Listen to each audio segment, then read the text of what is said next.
थोड़ी परेशानी जरूर है आज। एक तीर एक कमान, आदिवासी एक समान, एक तीर एक कमान, आदिवासी एक समान, अभी तो ये लड़ाई है, आगे और लड़ाई है। आज विश्व का वो दिवस है, यूनो द्वारा संयुक्त राष्ट्र संघ के नेतृत्व में यूनो द्वारा 1994 में, जब मैं 2 साल का था, क्योंकि 1992 में मेरा जन्म हुआ और 1994 के अंदर विश्व आदिवासी दिवस का संयुक्त राष्ट्र संघ द्वारा यूनो द्वारा विश्व आदिवासी दिवस घोषित किया गया। और उसी के उपलक्ष्य में आज हम विश्व आदिवासी दिवस 2024 के अंदर बना रहे हैं। एक ये सोचने वाली बात है, विश्व आदिवासी दिवस क्यों घोषित हुआ, किस लिए घोषित हुआ, इसका उद्देश्य क्या था। विश्व आदिवासी दिवस इसलिए घोषित किया गया कि पूरे विश्व के अंदर किसी भी देश में हो, श्रीलंका में हो, अफ्रीका में हो, जापान में हो, भारत में हो, आदिवासी समुदाय के साथ, जल जंगल जमीन के साथ आदिवासी समुदाय की संस्कृति, आदिवासी समुदाय की धर्म परंपरा रीति रिवाज, इनको कहीं न कहीं खत्म किया जा रहा था। इनके साथ अन्याय हो रहा था, इनके साथ छुआछूत हो रहा था, भेदभाव हो रहा था। बोलो।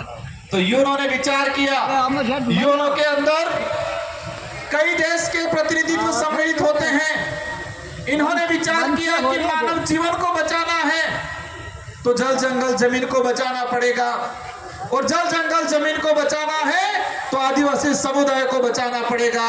ये निर्णय किया था और इसीलिए विश्व आदिवासी दिवस की घोषणा की 1994 के अंदर यूएनओ ने। यह एक महत्वपूर्ण दिवस है। हमारे जितने जो त्योहार है, होली है, दिवाली है, रक्षाबंधन है, कोई भी त्योहार है, इन सारे त्योहारों से सबसे बड़ा त्योहार यह विश्व आदिवासी दिवस है। मैं आदिवासी परिवार की विचारधारा, बिल प्रदेश विद्यार्थी मोर्चा, इस विचारधारा को धन्यवाद देता हूं कि हमारे इलाके के अंदर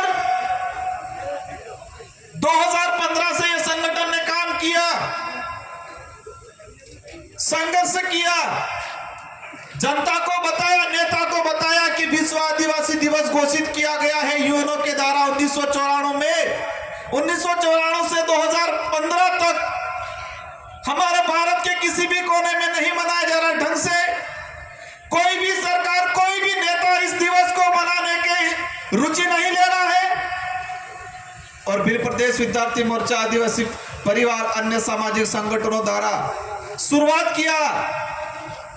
मुझे वो दिन याद आ रहा है कि डूंगरपुर जिले के अंदर 2016 में हम विश्व आदिवासी दिवस मनाने के लिए स्पोर्ट कॉम्प्लेक्स मांगा, लक्ष्मण मैदान मांगा, और प्रशासन ने हमको कहा कि ये दिवस नहीं मना सकते हो, हमको नहीं मनाने दिया।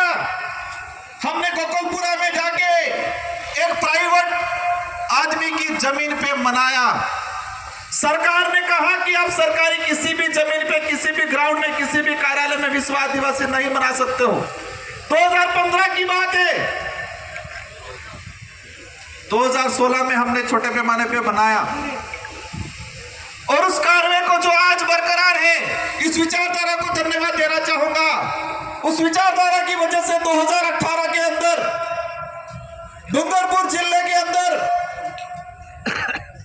इस विचारधारा ने ऐसा काम किया कि पूरा डूंगरपुर जाम हो गया। 2 से 3 लाख लोग आदिवासी समुदाय 9 अगस्त के दिन इकट्ठे हुए, और वसुंधरा सरकार थी, राजस्थान के अंदर वसुंधरा मैडम मुख्यमंत्री थी। उन तक मैसेज गया कि डूंगरपुर जिले के अंदर विश्व आदिवासी दिवस के दिन लाखों लोग एकत्रित हुए, पूरा जिला जाम हुआ, और उसी दौरान वसुंधरा मैडम ने ऐच्छिक अवकाश की घोषणा कर दी पूरे राजस्थान के अंदर विश्व आदिवासी दिवस। मैं इस इतिहास को और इस दिवस के महत्व को इसलिए बता रहा हूं कि हमें पता होना चाहिए कि विश्व आदिवासी दिवस कब बनाया, कब शुरू हुआ, किसकी मेहरबानी है। ये आप सबकी इस विचारधारा की, गोविंद गुरु महाराज की, संत सुरमाल महाराज की, मावजी महाराज की, मामा बालेश्वर की, इस तपोभूमि की, उनके विचारों की मेहरबानी की वजह से आज मनाया जा रहा है। क्योंकि हमारे इलाके में मावजी महाराज ने, गोविंद गुरु महाराज ने, मामा बालेश्वर ने इस समाज को जागृत नहीं किया होता तो हम यूनो द्वारा जो घोषित किया है दिवस, उसके बारे में नहीं पता चलता हम लोग। और 2018 के अंदर 84 की जनता ने मुझे जिता के भेजा, सागवाड़ा की जनता ने हमारे राम प्रसाद जी को भेजा और हम लोग जीत के गए विधानसभा के अंदर। 2019 में हमने अशोक गहलोत जी को कहा कि अगर आप आदिवासी हितैषी हो, यूनो द्वारा 1994 में विश्व आदिवासी दिवस घोषित किया गया है, तो आपको राजस्थान के अंदर इसको राजकीय अवकाश घोषित करना पड़ेगा। ये डिमांड रखी हमने और 2019 के अंदर ही तत्कालीन सरकार ने मजबूरी बनी इनकी, हमने दबाव बनाया, हम 2 विधायक थे, दबाव बनाया और राजकीय अवकाश घोषित हुआ विश्व आदिवासी दिवस। यह उपलब्धि है। कुछ लोग कहते हैं, मैं इस मंच से राजनीतिक बात नहीं करना चाहता, लेकिन कुछ लोग कहते हैं कि क्या किया हमने, ये काम किया कि आज आप भी विश्व आदिवासी दिवस की छुट्टी लेके घर पे बैठे हो। अगर ये विचारधारा नहीं आती तो आज भी हमारे लोगों को, ये दूसरे पार्टी के लोग विश्व आदिवासी दिवस की जानकारी नहीं देते और कभी नहीं मनाते। ये हमारी उपलब्धि है और उसी बदौलत, इसी वजह से मध्य प्रदेश के, छत्तीसगढ़ के, झारखंड के, महाराष्ट्र के लोगों ने भी सरकार से मांग की और राजस्थान में शुरुआत हुई और सभी जगह विश्व आदिवासी दिवस का राजकीय अवकाश घोषित हुआ है। लेकिन फिर भी तकलीफ है हमें। 1994 से घोषित था, 1995 से लगा के जो सरकार थी उसकी जिम्मेदारी बनती थी कि आदिवासी दिवस मनाए। आदिवासी दिवस के तहत सरकार स्वयं जाए, नेता जाए, मुख्यमंत्री जाए, प्रशासन, कलेक्टर, एसपी जाए और आदिवासी दिवस मनाना चाहिए था उनको। और उस दिन आदिवासियों के संवैधानिक अधिकार की जानकारी देनी चाहिए थी उन लोगों को। शेड्यूल 5 के अंदर आरक्षण का कितना प्रावधान है, पैसा एक्ट क्या है, रूढ़िगत ग्राम सभा का क्या पावर है, सरकार की क्या योजना है आदिवासी समुदाय के लिए, केंद्र सरकार कितना पैसे देती है टीएडी के तहत, राज्य सरकार कितना पैसा देती है, यह आदिवासी समुदाय को बताने की जरूरत थी, लेकिन इन लोगों ने नहीं बताया, आज तक नहीं बताया। और आज भी दुख की बात है, राजस्थान के अंदर सरकार है भाजपा की, मुख्यमंत्री है, हमारे टीएडी मंत्री बनाए हैं। हमें पता है हमारे एक विधायक की डेथ हुई सोलंबर वालों की, हम भी शोक व्यक्त करते हैं, हमें भी तकलीफ है।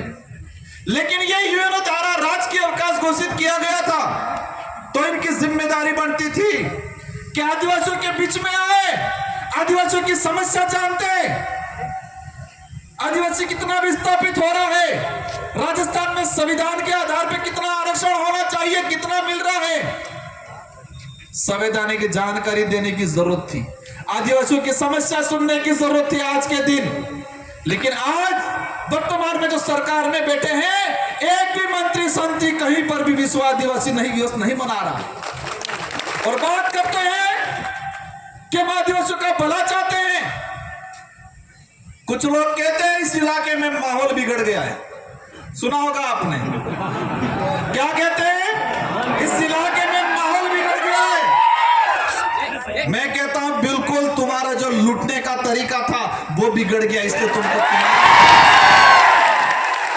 बिल्कुल आपकी नजरों में, आपकी सोच के हिसाब से आपका माहौल बिगड़ा है, क्योंकि तुम लूटते थे, तुम बेवकूफ बनाते थे, तुम जुमले फेंकते थे, आदिवासियों के हक अधिकार को बेचने का काम करते थे और ये समाज जाग गया है, समझ गया है, लड़ने को तैयार हो गया, इसलिए उनको लगता है माहौल बिगड़ गया।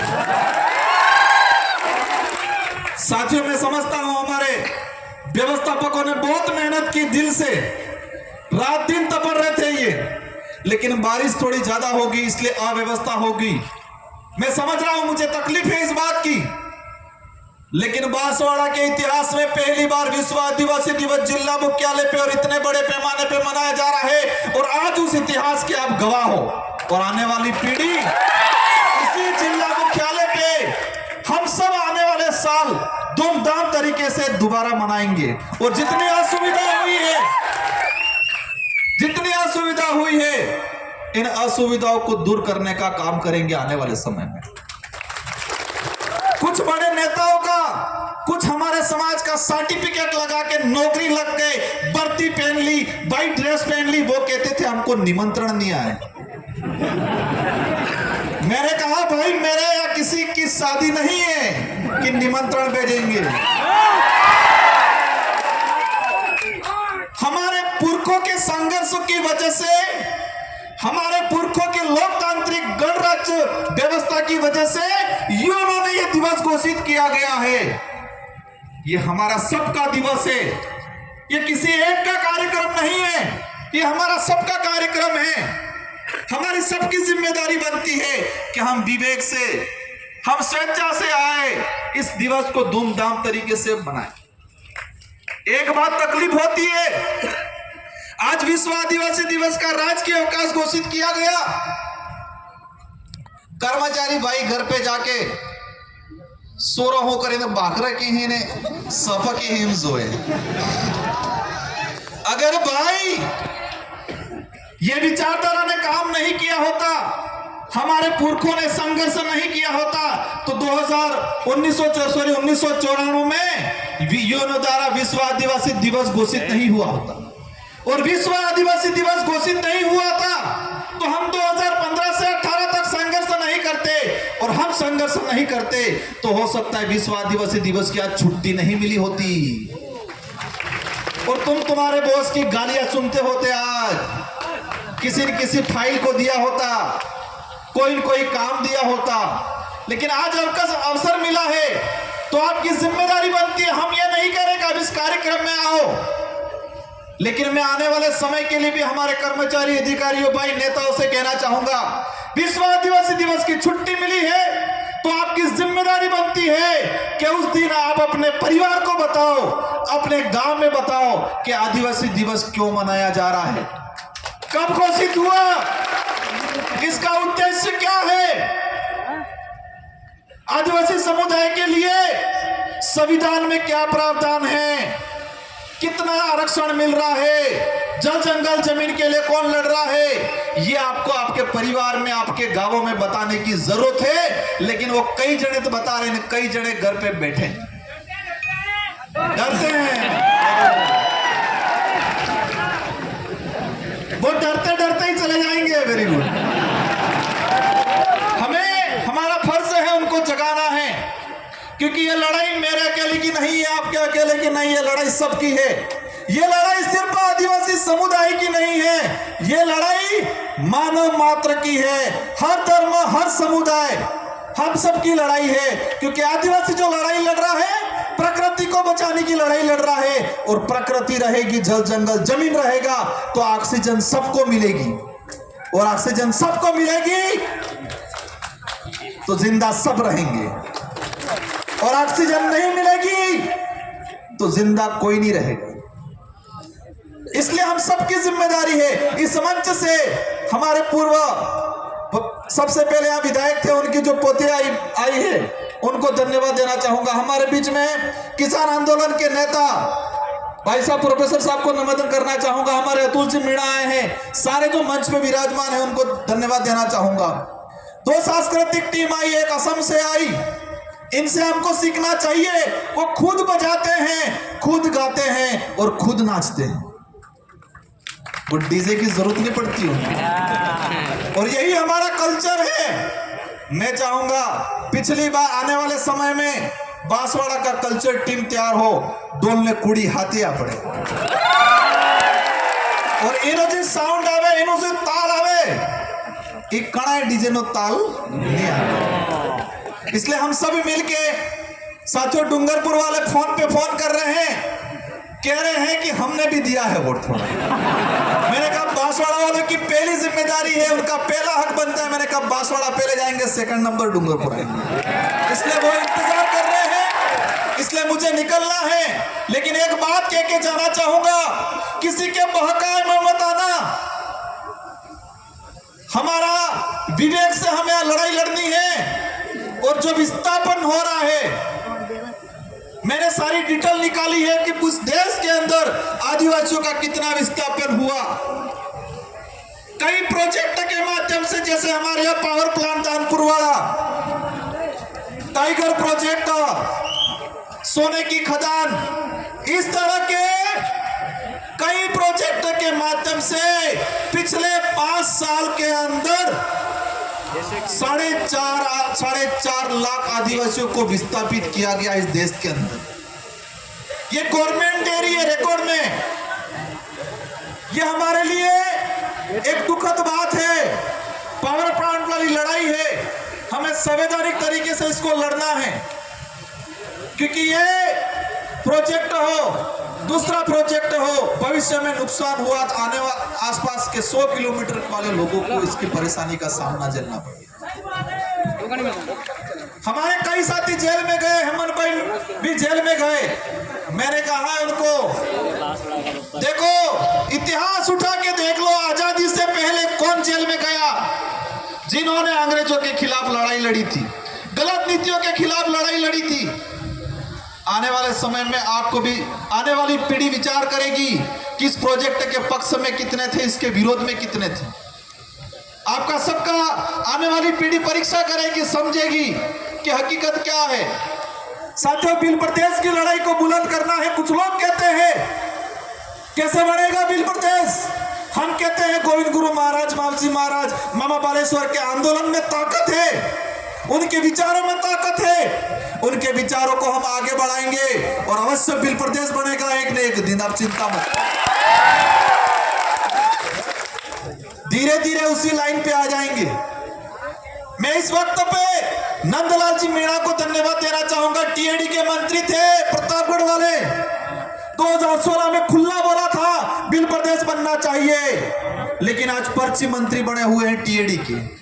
उनको पर्ची पकड़ाई जाती है, कब कौन सी पर्ची पकड़ाई जाए और कब क्या बोलते हैं उनको नहीं पता है। हमें उनसे नहीं लड़ना है, उनकी आदतों से लड़ना है, उनके विचारों से लड़ना है। हम सब मिलके, मैं इस मंच के माध्यम से मेरे युवा साथियों को कहना चाहूंगा, नशे पत्ते से दूर रहना है।